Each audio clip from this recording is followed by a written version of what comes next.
Bismillahirrahmanirrahim. Assalamualaikum warahmatullahi wabarakatuh.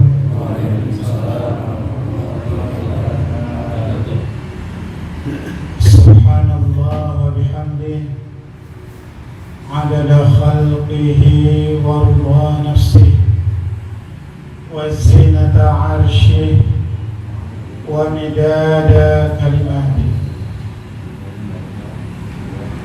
Subhan Qudusun Rabbuna Rabbul Malaikati war Ruh.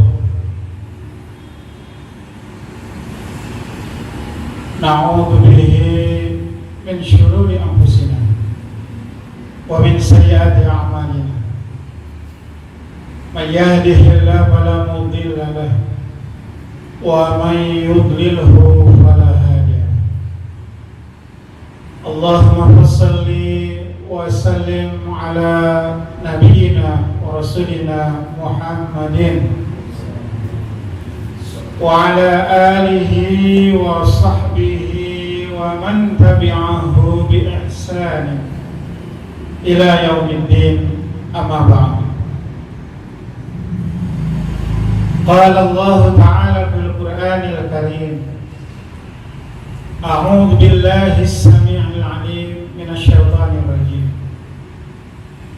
Kuntum khaira ummatin ukhrijat lin-nas ta'muruna bil ma'rufi wa tanhauna 'anil munkari wa tu'minuna billah. Sadaqallahu.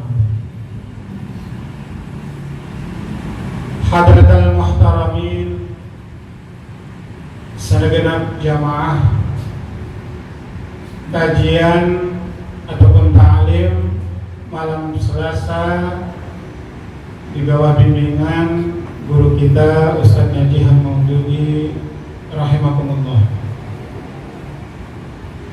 Memuji Allah Subhanahu wa taala bis-sarra'i wad-dharra'i. Pujian kita bertahmid kepadanya. Tahmid lafaz yang Rasulullah ajarkan berupa zikrullah, yaitu alhamdulillah. Ma makna alhamdulillah? Alhamdu diambil dari akar kata hamidah, yahmadu hamdan, artinya memuji. Saya memuji, ahmadu, memuji Allah, ahmadullah ta'ala, yang sering kita dengar dalam bentuk jamak mudzakkar salim ataupun dalam bentuk plural. Nahmaduhu wa nasta'inuhu. Memuji, kita memuji Allah. Setiap majlis, setiap liqa, setiap talaqi bertemunya kaum muslimin, wabil khusus dalam sebuah majlis, wajib untuk mendahulukan tahmid kepada Allah Subhanahu wa ta'ala. Karena itulah tanda syukur kita. Wujud syukur dengan memuji Allah. Umat Islam lafaznya alhamdulillah. Ada umat yang lain dia berbahasa Indonesia, tapi kalau diartikan alhamdulillah. Yang berbeda apa? Tuhannya berbeda. Maka inilah untuk menguatkan tauhid kita, keyakinan kita dalam berislam, kita wajib mudzakarah, saling mengingatkan bahwa umat Islam itu berbeda dengan umat yang lainnya. Karena Islam adalah agama akhir sebagai penutup. ditandai dengan kerasulan Nabi Muhammad sallallahu alaihi wasallam, khatamul anbiya. La nabiyya ba'dah, enggak ada nabi setelah itu. Setelah Nabi Muhammad yang ngaku-ngaku itu palsu, hoax, enggak benar. Enggak ada nabi setelah baginda Rasulullah sallallahu alaihi wasallam. Maka sebagai seorang muslim, setiap majlis, setiap diko, setiap kesempatan dalam bisarro, artinya dalam senang bahagia, wadarro, dalam kesulitan. Apalagi kita mengalami masa pandemi pada ujian tahun kedua ya. Mudah-mudahan Allah kabulkan dengan kebaikan-kebaikan kita. Tamhus sayyi'at, habis luluh lantah keburukan-keburukan yang pernah kita lakukan ataupun orang lain. Inilah yang perlu kita sama-sama kuatkan, bahwa kita tampil beda, umat Islam tampil beda. Maka kita selalu mengedepankan tahmid dengan memuji Allah, yaitu alhamdulillah. Yang kedua, tidak lupa kita sampaikan sholawat dan salam kepada baginda Rasulullah sallallahu alaihi wasallam. Beliau adalah Rasul yang diutus Allah sebagai penutup daripada kerasulan yang ada. Inna dina indallahil Islam. Sesungguhnya agama yang diterima di sisi Allah, berarti setelah fase-fase agama yang muncul di dunia ini, khususnya yang kita kenal dengan agama Samawi, yang datang langsung dari Allah SWT, yang kita yakini, kita imani, kitab-kitabnya, itulah yang harus kita comparekan dulu, yang kita sampaikan kepada umat. Jangan kitab-kitab ardi, tapi kitab Samawi, kitab yang dibawa oleh Nabi Daud, yaitu kitab Zabur. Kitab yang dibawa oleh Nabi Musa, yaitu kitabnya Taurat. Kitabnya Nabi Isa, yaitu Injil. Dan kitab Nabi Muhammad sallallahu alaihi wasallam Al-Qur'an. Setelah hadirnya Islam, semua agama sebelum Islam itu sudah mansukh, harus merujuk kepada agama terakhir, yaitu agama Islam. Maka baginda Rasulullah yang memegang panji risalah Islam yang ini. Kenapa? Tugas beliau adalah, kalau kita sama-sama cermati kembali, mengantarkan umat, mengantarkan manusia minad dzulumati ilan nur, dari kegelapan. Masa-masa yang panjang daripada kenabian Nabi Isa ke Nabi Muhammad sangatlah panjang. Dalam Al-Quran itu sampai dijelaskan bagaimana sikap umat Nabi Isa yang membangkang, sampai merubah tatanan buku yang asli Injil itu yang dikenal sekarang oleh umat-umat sekarang yang dipakai. Rujukannya di situ.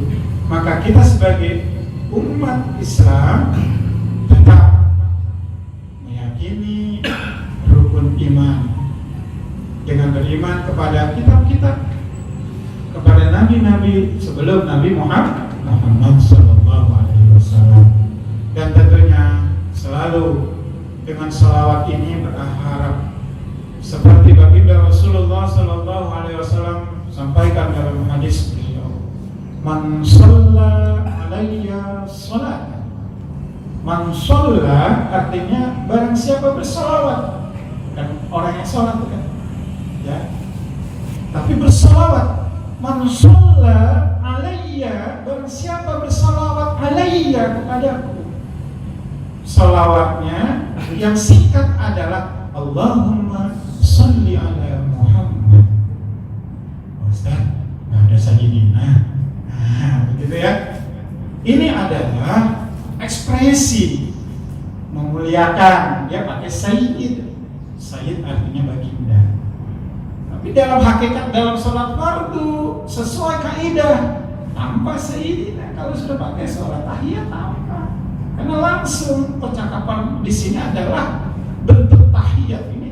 Bagaimana penghormatan kepada Allah yang menciptakan Al-Khaliq, penghormatan para malaikat kepada baginda Rasulullah, penghormatan orang soleh kepada baginda Rasulullah. Allahumma shalli ala Muhammad wa ala ali Muhammad. Nah ini kalaulah di lapangan terjadi beda pemahaman, itu kita jangan sampai menukik kepada kekerasan. Lahir hal seperti ini jangan sampai membuat pecah umat. Ya, yang buruk itu yang cabang antara sayyidina dan sayyidina, antara yang kunut dan yang tidak kunut, antara yang sholat jahar dengan yang tidak jahar. Itu jangan diperdebatkan karena ini furu itu perbedaan dalam cabang. Maksud saya ingin 100% ikuti sunnah Rasul, silakan. Yang penting kita ini antum semuanya punya dalil yang sudah menguatkan. Sehingga lana a'maluna walakum a'malukum. Yang salah siapa? Yang enggak mau sholat. Yang siapa salah siapa? Yang enggak mau bersolat. Maka dalam setiap majlis ada kudu sholawat setelah bertahmid kepada Allah Subhanahu wa Ta'ala. Ada pun pakai sayyidina, ada pun enggak pakai sayyidina, ini tidak ada masalah dalam hal penyampaian. Kecuali kalau dalam lafaz sholat semuanya kudu ikuti pada kaidah Arab yang benar. Begitu. Ini mengingatkan saya bahwa setiap perkumpulan masjid utamakan ada tahmid, ucapan syukur alhamdulillah. Yang kedua adalah sholawat kepada baginda Rasulullah sallallahu alaihi wasallam. Baiklah jamaah sekalian, kehormatan buat Al-Fakir bisa untuk hadir bersilaturahmi dengan antum semuanya. Di tengah Ustaz kita Sanajia berikhtiar untuk bersilaturahmi kepada orang tua.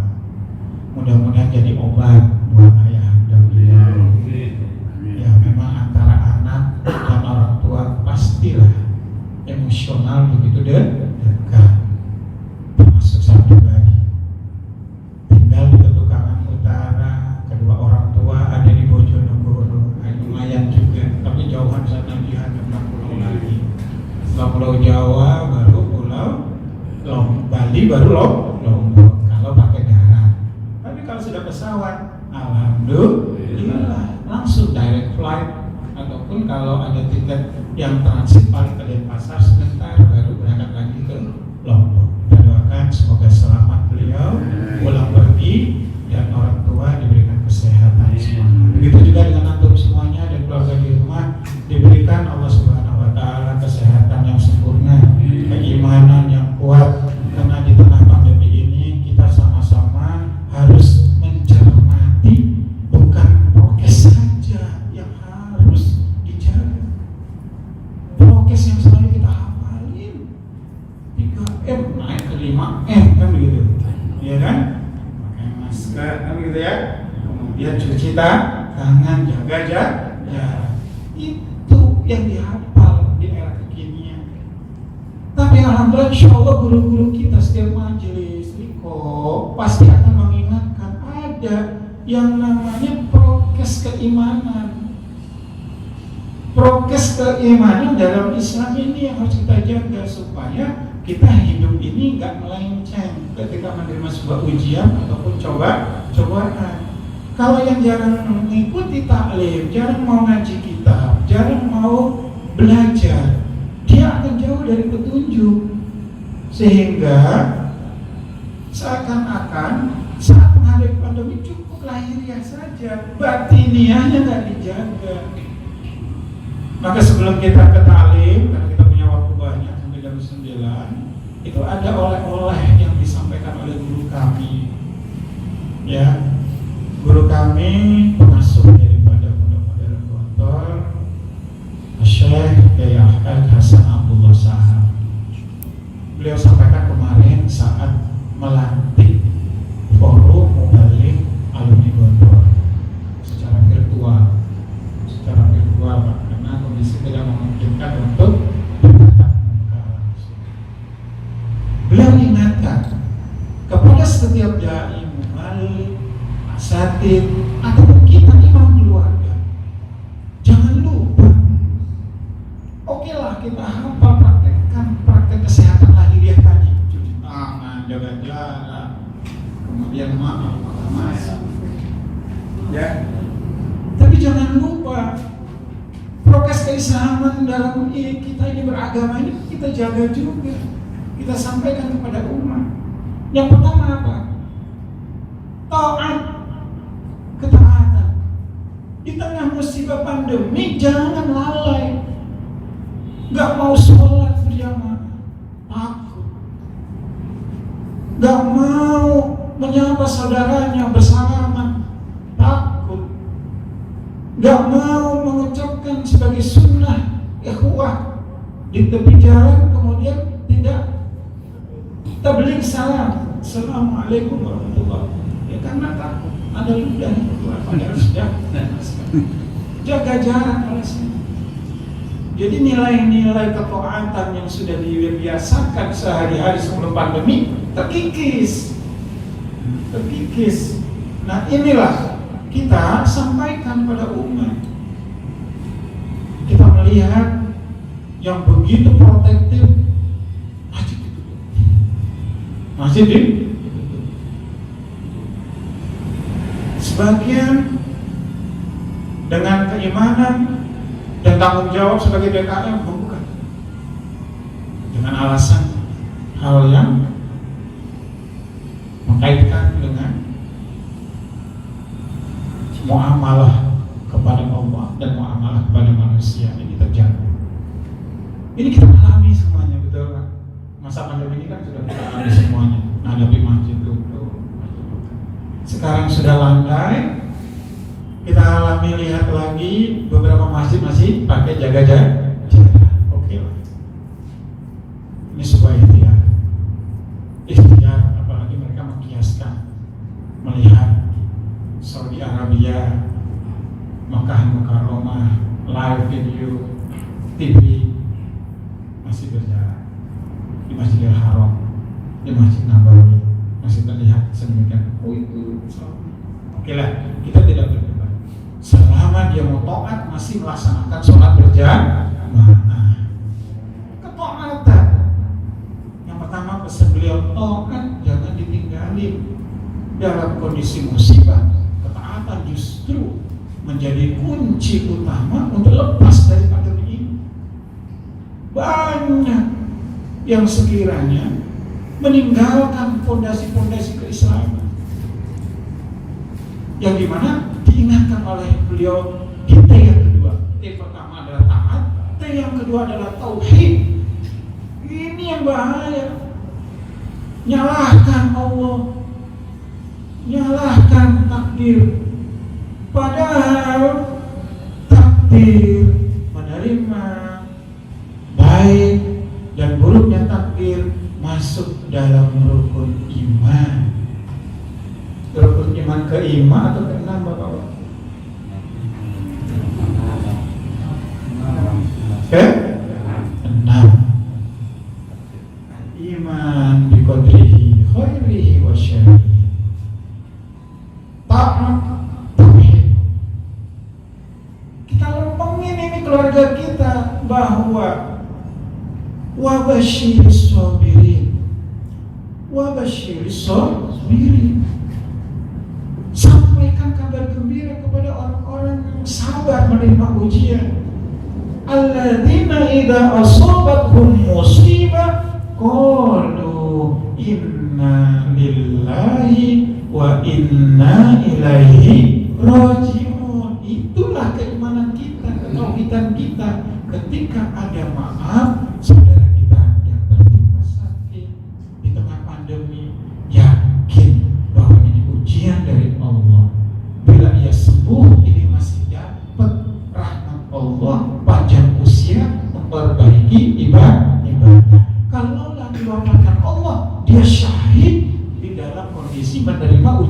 bala dengan syarat ikhlas menerima ujian sakitnya.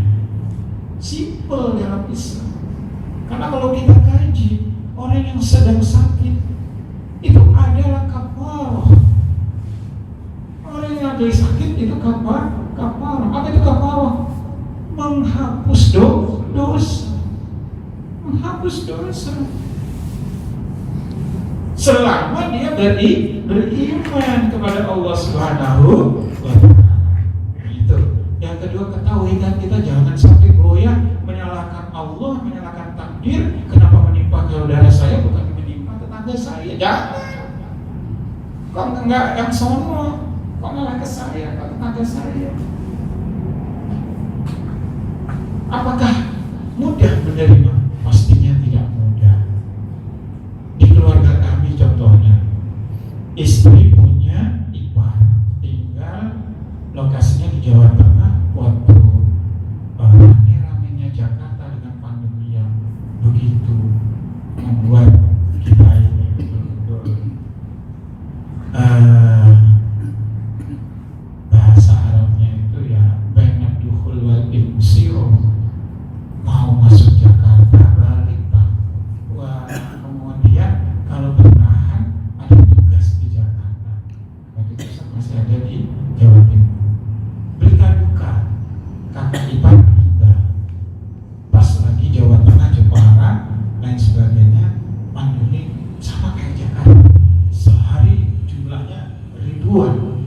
Dalam desa itu dalam sehari itu hanya puluhan. Waktu kakak ipar meninggal, saya pribadi ada di tempat itu, ada beberapa lubang yang sudah disiapkan di tempat yang sama. Masya Allah, tabarakallah. Kemudian yang mengalami adalah keluarga kakak ipar. Wafatnya kakak ipar berselang 1 jam kemudian kakak kandungnya meninggal. Kemudian setelah itu meninggal lagi. Semuanya laki-laki, ini 3 laki-laki meninggal semuanya dalam satu keluarga. Dan mereka adalah kumpulan daripada gawagis. Gawagis itu jamak daripada gus-gus, anak kiai. Bapak beliau sudah meninggal dulu, ini kader-kader. Semuanya laki-laki meninggal. Bagaimana menerima takdir ini? Kita sampaikan. Inilah takdir qadarullah. Menerima baik dan buruknya.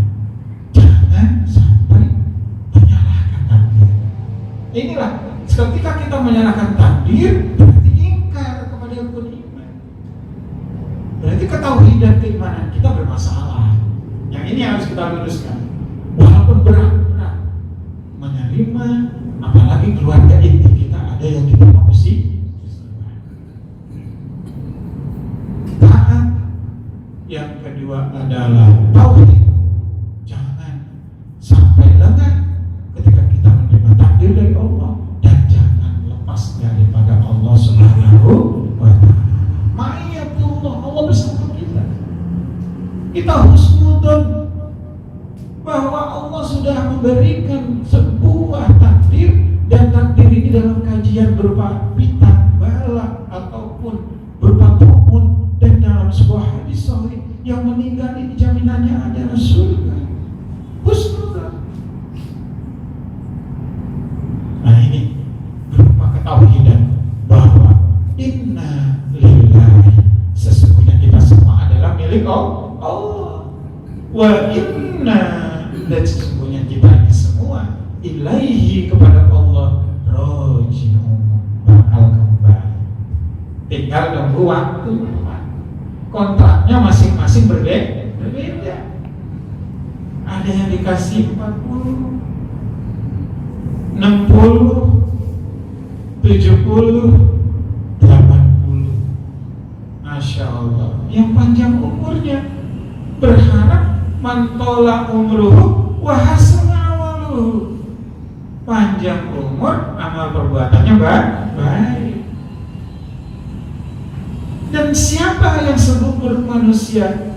Kalau terbaik manusia, khairun nas. Wa man aswa'un nas, siapa yang terburuk daripada manusia?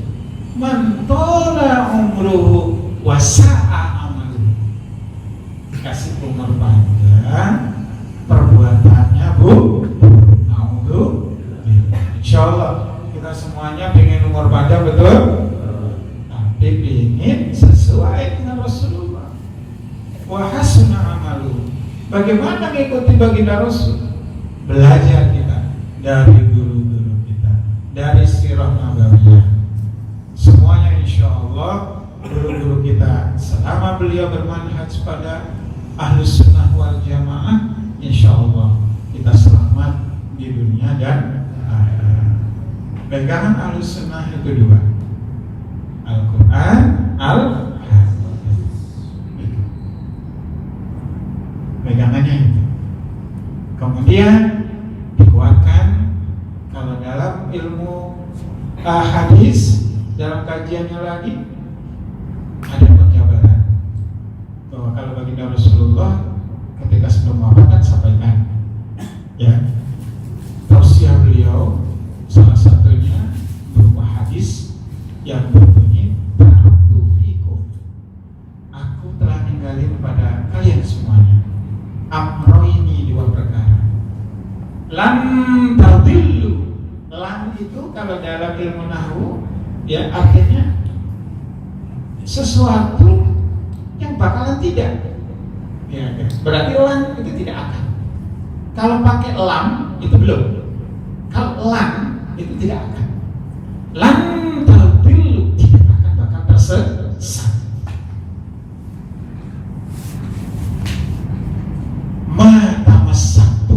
Selama kalian semuanya berpegang bihima pada dua perkara ini. Apakah bisa baginda Rasul sebelum apa? Kitabullah, Al-Quran. Yang kedua, Sunnah Rasul, Al-Hadis.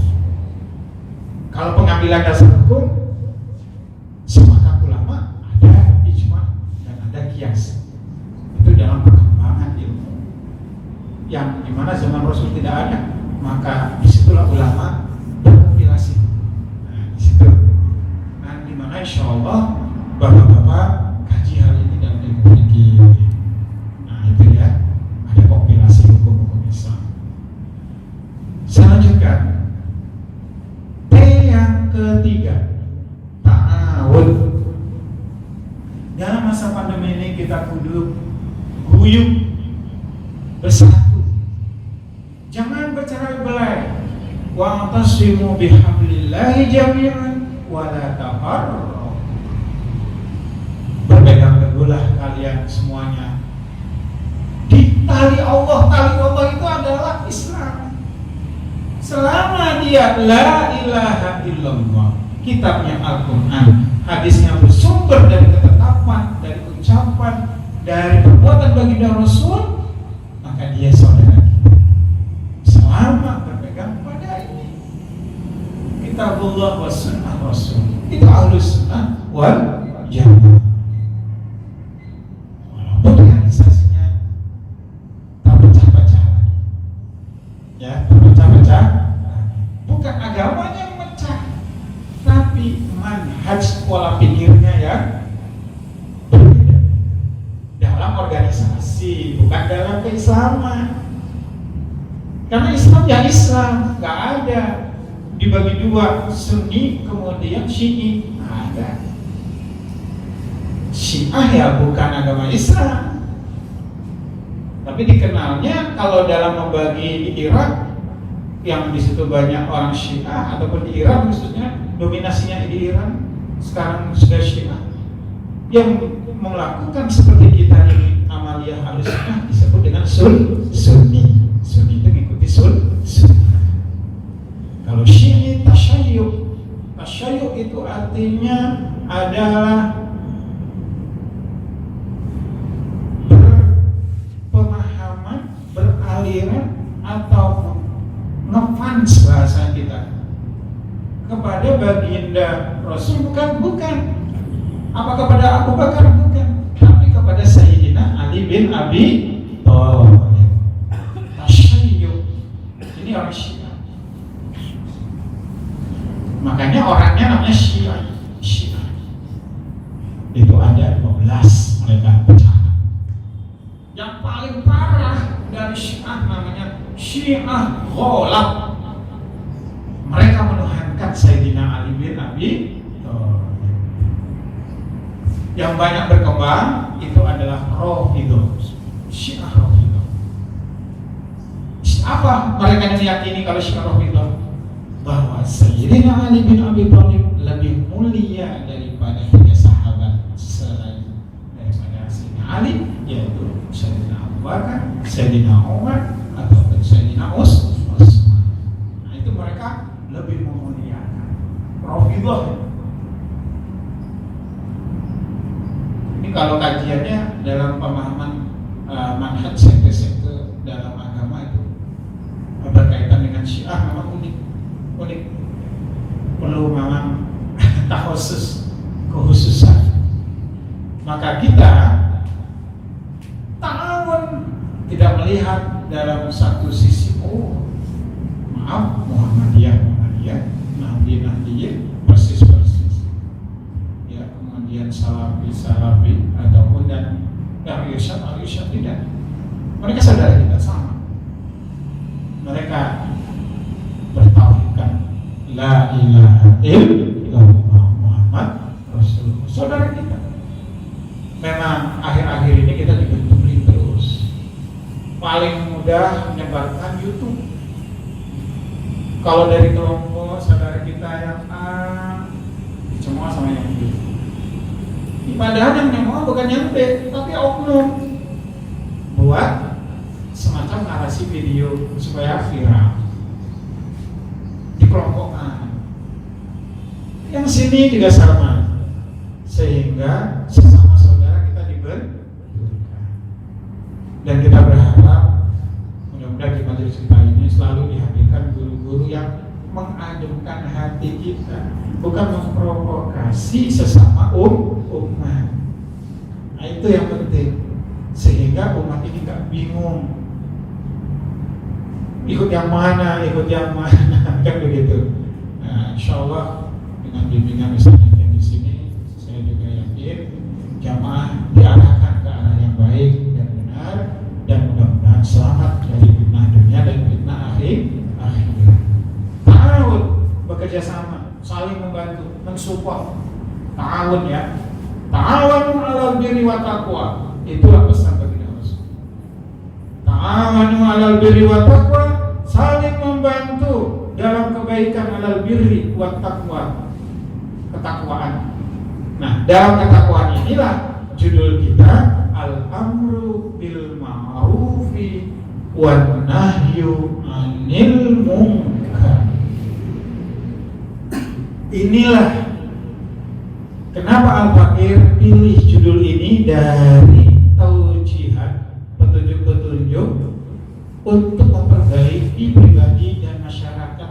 Kenapa yang ini Al-Fakir sampaikan? Karena ini menguatkan bahwa kita umat Islam beda dengan agama yang lain. Supaya antum Al-Fakir yakin agama kita yang akan membawa kita selamat nanti di kehidupan akhirat. Dunia sementara. Setelah itu kita akan memasuki fase-fase yang menentukan di akhir hayat kita husnul khotimah atau su'ul khotimah. Dan kita selalu bermunajat, Allahumma akhirna bi husnil khotimah. Kita diwafatkan husnul khotimah. Husnul khotimah bagaimana? Wa ana minal muslimin. Nah, ini yang kita inginkan, diwafatkan Allah dalam kepasrahan dan berstatus agama Islam. Ini kita pegang erat. Karena di akhir zaman seperti ini, baginda Rasul pesankan, peganglah agama itu, laksana bapak-bapak ini menggigit benda di geraham. Bapak gigit benda di depan, mulut yang depan, maaf, di bibir ini kan ada mulut yang depan, gigi depan, itu lebih kuat atau geraham? Itulah Rasulullah sudah sampaikan. jauh-jauh hari akhir zaman itu begini kita. Jangan sampai terpleset, naudzubillah, dan masuk ke dalam pemahaman yang tidak benar. Apalagi akhir-akhir ini kita ditemukan dengan ungkapan semua agama itu sama di hadapan Tuhan. Tuhannya beda. Saya ngaji di Gontor S1. Materi yang fakultas yang kita ambil adalah usul. Usul artinya pokok. Pokok-pokok agama. Berarti agama-agama di dunia kita pelajari. Usul. Pas mengambil jurusannya muqaranatul adiyah, perbandingan agama. Saya kaget. Lah. Disinilah bahwa kekuasaan itu membahana. Ketika itu di tangan orang yang tidak benar, disampaikan ke publik. Telan mentah-mentah kalau keimanan yang tidak kuat, oh sama aja kok. Ngapain capek-capek sholat 5 waktu? Ngapain zikir lama-lama? Kan ujungnya kita sudah juga semuanya. Nah ini yang gak meyakini dengan adanya hari hisab, gak meyakini bahwa ada kehidupan setelah hari dunia ini, ada kehidupan. Inilah yang dihembuskan oleh kaum liberal, kaum bebas, bahwa semuanya sama. Nanti lama-lama tidak ada lagi dari perempuan, yang dimana orang-orang yang selama ini sudah ingin disahkan identitasnya bahwa lesbian, kemudian homo itu menjadi sesuatu yang lumrah dan bebas. Nah ini yang membahayakan kita. Alhamdulillah kita punya MUI yang tegas. Kita punya guru-guru di pesantren, di majelis-majelis yang meluruskan kembali. Beda, gak ada. Kalau dalam perlakuan sebagai rakyat, oke, diterima kita menjadi Muslim di Indonesia, apalagi mayoritas. Yang minoritas saja diterima. Yang minoritas saja diterima. Ini dalam perlakuan muamalah manas. Tapi dalam hukum Allah ya beda. Apalagi ada ungkapan di situ di hadapan Tuhan sama. Ini yang harus sama-sama kami luruskan, bahwa inna dina indallahil Islam wa man yabtaghi ghairal Islam dinan fala yuqbalu. Barang siapa yang mencari agama selain Islam, ini sudah yakin. Apalagi kita udah hafal dari kecil, raditu billahi rabban wa bil islami dinan wa bi Muhammadin sallallahu alaihi wasallam rasulah. Riwayat Abu Dawud Rasulah. Dalam hadis yang lain Nabi ya, sama saja. Jangan kadang-kadang kan kalau nggak ngerti bahasa Arab riwayatnya, wah nggak lengkap. Ada yang minta maksud dua-duanya Nabi ya wa Rasulah. Itulah orang kita. Orang Indonesia unik. Tapi kalau sudah belajar hadisnya, dia akan ngamalin salah satu. Cukup kok. Dalam hadis yang kita pelajari, man qala raditu billahi rabba wa bil islami dinan wa bi Muhammadin sallallahu alaihi wasallam rasulah wajabat lahul jannah. Itu rawahu Abu Dawud. Sesiapa yang berkata raditu billahi rabba, aku ridho, berarti yakin, seyakin-yakinnya Allah lah Rabb. Karena kita selalu berzikir la ilaha illallah, artinya tiada ilah selain Allah. Wa bi islamina, dan Islam agama. Wa bi Muhammadin sallallahu alaihi wasallam nabiyya, dan Nabi Muhammad sallallahu alaihi wasallam adalah nabi. Bahwa ketika ta'awun ini sudah menjadi sebuah kekuatan umat ini yang menjadikan musuh-musuh Islam itu gentar, nggak berani. Takut Islam itu bersama. Berbagai macam cara digunakan untuk membenturkan. Akhir-akhir ini kita diuji. Sebulan yang lalu kalau nggak salah Ustaz masih di Kediri, dapat berita Jawa Timur, ada hajatan sunatan kalau nggak salah, pernikahan itu pada beli percon. Bukan kejadian di Kediri, tapi kejadian di Tangerang. Maaf, di Tangerang kejadian. Beli percon, bahan peledaknya, kertas-kertasnya adalah apa?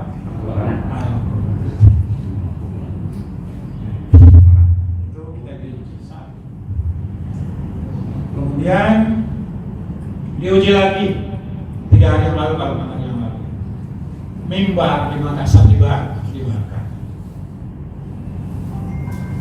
Inilah bahwa walan tarda angkal yahudu walan nasara hatta tattabi'a millatahum, itu berlaku sampai ila yaumil qiyamah. Tidak akan rela ya orang Yahudi, orang Nasrani, apalagi komunis yang nggak beragama, hatta tattabi'a millatahum. Apalagi hawanya ini kayak September kan ya. Hawa ini kalau Ustaz pulang malam diingetin, Pak Ustaz jangan pulang sendiri, kawal. Insya Allah aman baiklah kita ya, aman. Itu hal-hal yang memang memicu. Tapi giroh Islam kita tetap bahwa inna sholati wa nusuki wa mahyaya wa mamati lillahi rabbil alamin, untuk Allah. Jangan takut, kebenaran tetap. Apalagi Rasul kita dihina, dibully, diomongin enggak kan, sama kece ya, enggak jelas itu. Akhirnya dapat bogeman dari Bapak Napoleon kan. Dan dimana waktu kita dari awal berita nggak tahu nih sosok Bapak Napoleon itu siapa, gitu. Akhirnya kita tahu, kita harus lupa. Ya inilah akhir zaman. Kita tetap punya giroh, keinginan, kemauan, dan menyampaikan ekspresi bahwa siapa yang menghina Nabi Muhammad itu orangnya tercela, malun dia.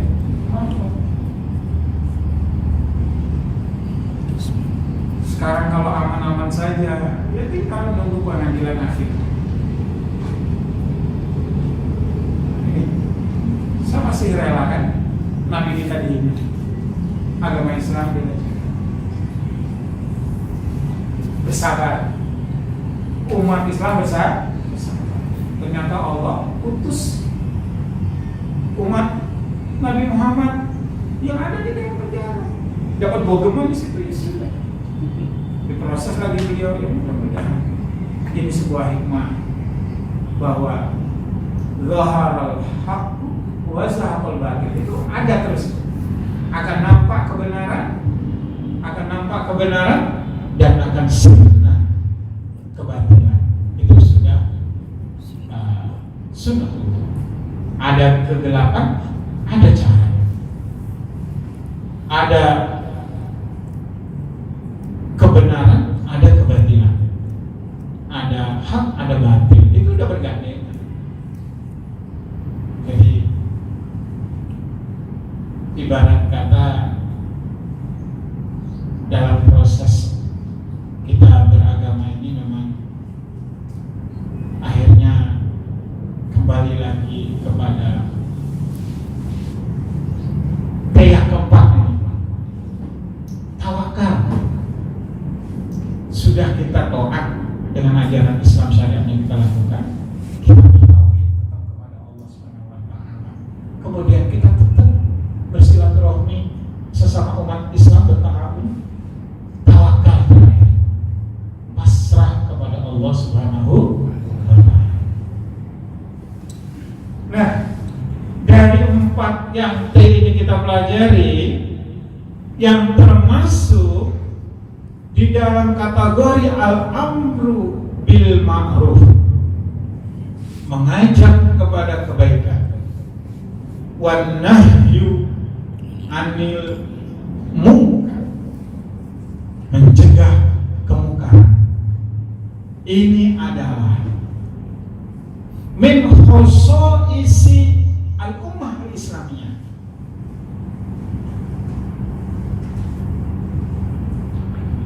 Min khususi al-ummah al-islamiyah, dari ciri-ciri yang nampak dari umat Nabi Muhammad itu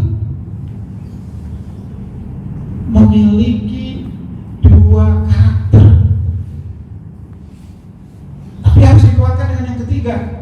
Dalam ayat surah Ali Imran 110 itu kata kuncinya orang beramar ma'ruf dan nahi munkar itu kudu beriman kepada Allah wa tu'minuna billah.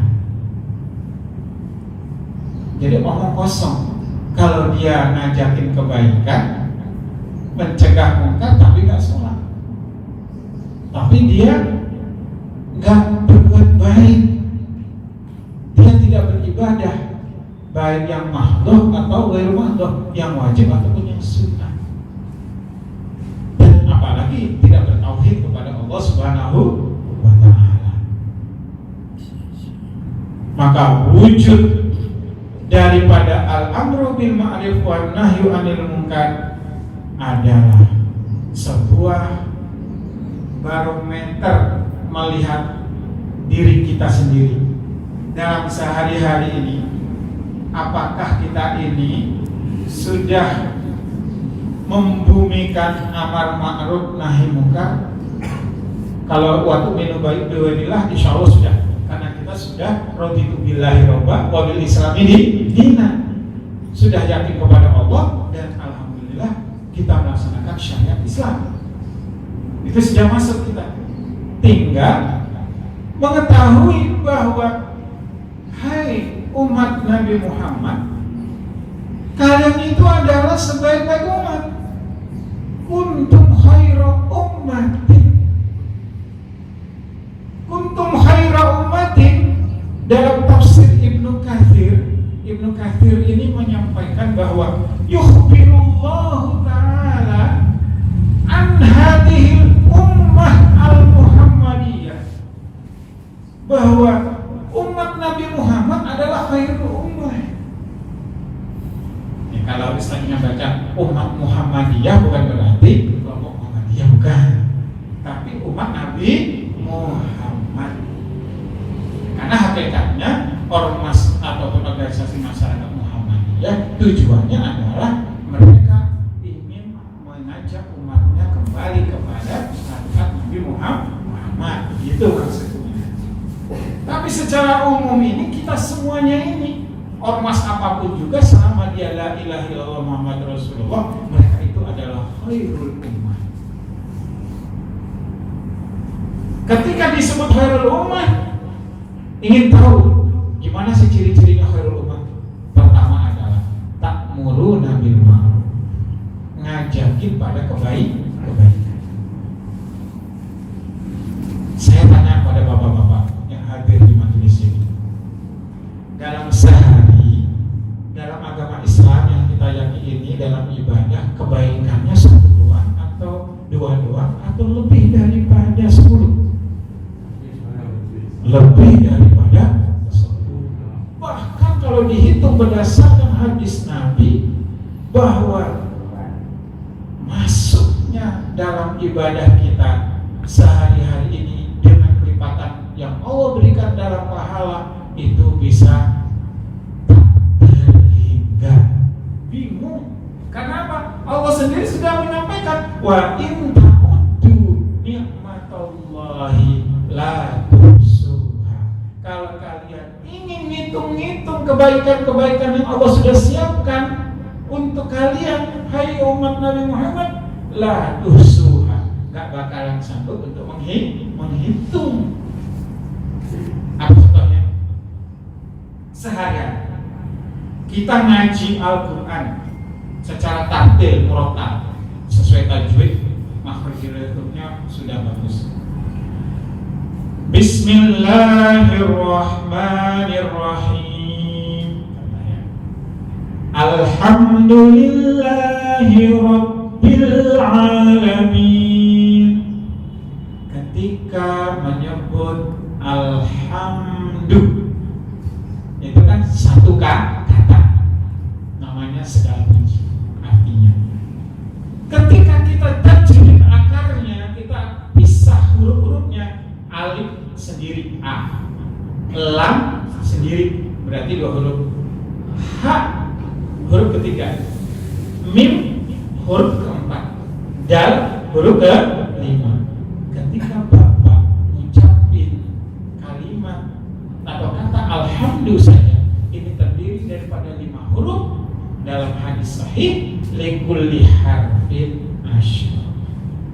Setiap huruf Allah ganda 10 kebaikan.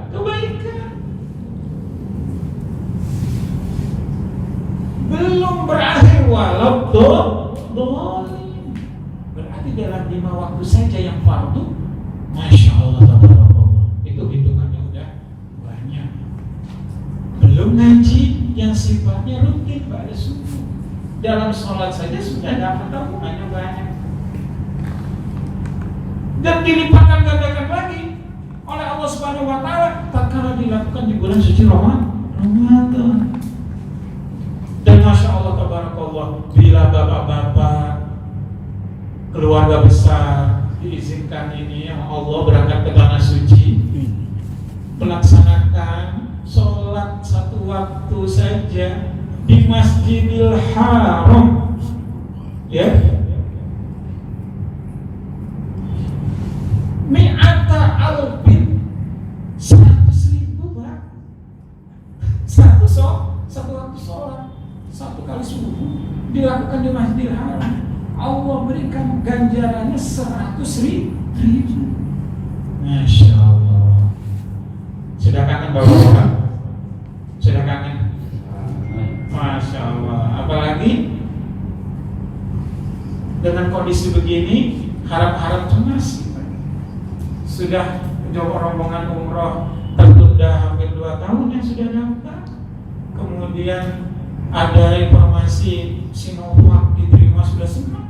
Contohnya beritanya lagi ada yang ditolak. Kemudian ada berita lagi barcode-nya nggak bisa dibaca. Bingung. Ustaznya juga bingung karena Ustaz sama kayak Ustaz Najian juga sebagai pembimbing ibadah haji dan umrah. Kapan bisa berziarah lagi? Kapan melaksanakan ibadah dan kelipatan yang Allah berikan? Maka tadi jangan takut. Wa in ta'uddu ni'matallahi la tusuha. Kalau ngitung-ngitung nikmat Allah gak akan bakalan kita bisa nih kumpulkan saja. Karena kita berharap nanti di yaumil mizan nanti, faman faqulat mawazinuhu fahuwa fi 'isyatir radiyah. Yang timbangannya amalannya berat, baik inilah kita ini berharap timbangan kita, amal perbuatan kita berat. Belum ngaji yang lain, ya, kalimatani khofifatani alal lisan, 2 kalimat kalau diucapin ringan banget. Khofif itu ringan, khofifatani fil lisan, thaqilatani fil mizan, tapi berat di timbangan. Berarti dahsyat kita amalannya nih 2 kalimat ini. Habibatani lirrahman, sangat didemenin Allah Ta'ala. Kalimat thayyibah ini Bapak sudah lama. Apa kalimatnya? Subhanallah wa bihamdihi subhanallahil azim. 2 kalimat berat di timbangan. Mudah-mudah diucapin iya, kemudian timbangannya berat, dicintai oleh Allah Subhanahu wa ta'ala. Ini kalau di lift-lift hotel-hotel di Mekah, Madinah itu ada stikernya. Dikasih ingat kita, zikirnya jangan lupa. Subhanallah wa bihamdihi subhanallahil azim. Ada yang nambahin astagfirullah. Boleh enggak? Ya boleh, namanya zikir. Apalagi dilakukan setelah sholat subuh. Sebelum sholat subuh juga bagus perbanyak istighfar. Karena hadisnya kuat, alladzina hum yakni video mereka di mana di waktu sahur mereka banyak membaca istighfar. Nah itu. Jadi sebagai umat Nabi Muhammad ini kita senang al-amru bil ma'ruf, gemar kita nyampai kebaikan. Jangan kemudian dibully. Wah, ente baru jadi haram alim, berani banget ngajak-ngajak itu. Padahal itu adalah ciri orang yang beriman. Ngajakin sedekah, ngajakin kumpulin sedekah beras, sedekah Jumat, bagus. Dan ini kesempatan untuk menimbun, memperbanyak amal ibadah kita. Karena kuncinya adalah paman fakulat mawazin, yang berat timbangnya hari mizan itu. Jomplang yang kanan berarti kebaikan, jomplang yang kiri berarti paman khofat mawazinuhu. Siapa yang timbangannya ringan, sebaliknya fa ummuhu hawiyah, maka tempatnya adalah neraka hawiyah. Wa ma adraka ma hiya. Tahukah kalian apa dia ini? Hawiyah ini narun hamiyah, api yang menggejolak-gejolak. Ya Allah, kena panas 3 hari 4 hari yang lalu kan panas banget ya. Begitu aja kita udah komplain, panas banget. Nah gitu ya. Di rumah nggak ada AC ya kan? Nyari kipas angin juga nggak ada. Nyari buka baju di lapangan gitu. Masya Allah, tabarakallah. Itu usikum wa iyaya al-fakir, mengingatkan diri sendiri dan antum semuanya sama-sama. Al-amru bil ma'ruf, jangan segan-segan belajar terus untuk mengajak kebaikan. Karena kita nggak tahu bahwa kapan kita diwafatkan oleh Allah Subhanahu wa taala. Kalau sudah tersampaikan kebaikan, apalagi kepada anak cucu kita, murid-murid kita, teman-teman kita, ini akan menjadi amal jariyah. Akan menjadi amal jariyah. Hatta sampai orang itu akan kiamat besok pun jangan takut berbuat baik, untuk berbuat kebaikan. Ini sudah jam 9, saya tutup dengan satu paragraf lagi supaya ini menjadi pegangan kita. Wahina taraknal amra bil ma'rufi wan nahyi 'anil munkar fasadal mujtama. Wahina, dan ketika tarakna, kita meninggalkan al-amra bil ma'ruf, enggak mau lagi ngajakin kebaikan. Berarti di dunia ini sudah enggak ada orang yang mau berbuat baik maksudnya. Berarti hukumnya hukum riba. Tidak ada tatanan keislaman, tidak ada tatanan yang mengatur kehidupan yang baik. Karena tatanan yang terbaik adalah tatanan keislaman yang kita selama ini pegang. Itu tatanan yang betul-betul logis, karena agama Islam itu logis diterima di setiap zaman dan waktu. Maka umurnya panjang agama Islam sampai hari kiamat. Ini sudah jaminan dari Allah ila yaumiddin, sampai hari kiamat. Maka kalau sudah orang itu ninggalin kebaikan, nggak mau berbuat baik, maunya bebas liberal, warnanya anil mungkarnya itu juga ditinggal, nggak mau dia mencegah kemungkaran. Kemungkaran biarin lah, nggak apa-apa. Dia juga buat dosa aneh, wah nggak apa, dia berasa tetangga, biarin. Yang penting bukan anak-anak, jangan. Kalau sudah nggak peduli, fasadal mujtama, rusaklah tatanan kemasyarakatan, rusak. Inilah yang akan dimaui oleh mereka saat ini. Rusak tatanan keislaman, dirusak. Riset, ya, zina bertebaran. Yang dimana ini adalah maksudnya pasukan Dajjal yang sekiranya mengganggu kita, dan yang paling rawan itu sekarang ini, Pak. Bapak nggak ada niat, kadang-kadang buka aplikasi atau apa, masuk virusnya saja, tiba-tiba muncul gambar-gambar yang tidak senonoh. Itu kerja mereka, virus itu. Saya sampai miris waktu zamannya anak-anak suka yang namanya nge-game di tempat-tempat game itu apa di komputer sewa komuter dulu apa istilahnya? Rental. Kalau saya lagi komuter di rumah dusa, rumah kan di Lutu Kanan Utara, kemudian di situ memang ada sebuah tempat kayak rental komuter. Samping saya anak kecil lagi anak SD lagi main game. Tiba-tiba saya terdengar kalimat kita ngerti bahasa Inggrisnya ya. Mendownload apa? Oh, tiba-tiba muncul sendiri. Dia nggak ngerti. Anak seumur gitu. Anak-anak kita juga sama, hati-hati Pak. Umur bayi 5-6 tahun, kadang-kadang kalau sudah kita lihat, nah, kamu kok bisa dapat gambar ini? Nggak tahu nih, muncul sendiri. Dan itu virus Pak. Sengaja mereka lakukan, menghancurkan tatanan keislaman kita. Alhamdulillah, itu malu. Baiklah lanjutannya, wan haqqatil akhlak, rusak akhlak. Wasa'at al-mu'amalah, dan amalahnya rusak, buruk. Jadi inilah ketika kita ini menjadi umat yang terbaik, kita sama-sama menghancurkan kebaikan dan mencegah kemungkaran. Jangan sampai cuek. Kalau sudah cuek, nggak mau peduli dengan kemaksiatan dan lain sebagainya, itu sudah tanda dia bukan daripada umat terbaik Nabi Muhammad. Berat memang, berat nggak Ustaz? Berat.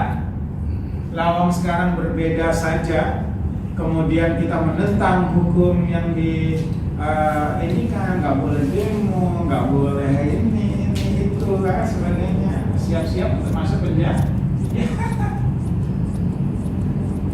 Kebenaran lagi diuji.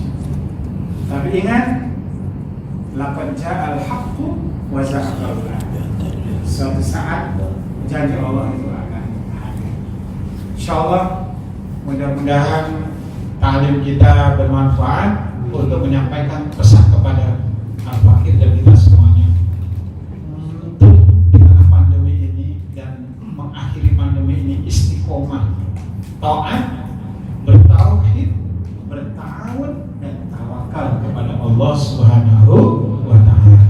Jangan sebaliknya, naudzubillah, udah meninggalkan ajaran Islam, nggak mau bermuamalah dengan sesama Islam karena khawatir A, B, C dan D, sehingga dia nggak bertawakal lagi kepada Allah Subhanahu wa taala dan dia menjadi barisan Dajjal. Alhamdulillah.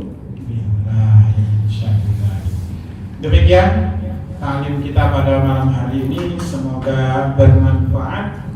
Ingat, khairun nas itu adalah anfa'uhum linnas. Sebaik-baik daripada umat Nabi Muhammad adalah bermanfaat buat saudaranya, keluarganya dan dirinya juga, untuk diselamatkan min afatid dunya wa min adabil akhirah, dari bencana-bencana di dunia, ujian di dunia, dan insya Allah selamat dari siksa azab akhirat yang kita sekiranya selalu minta sama Allah dalam doa penutup, Rabbana atina fid dunya hasanah wa fil akhirati hasanah wa qina, dan jauhkanlah kami azab daripada api neraka. Terima kasih atas silaturahmi ini, dan bila ada pertanyaan masih ada waktu silakan. Alhamdulillah.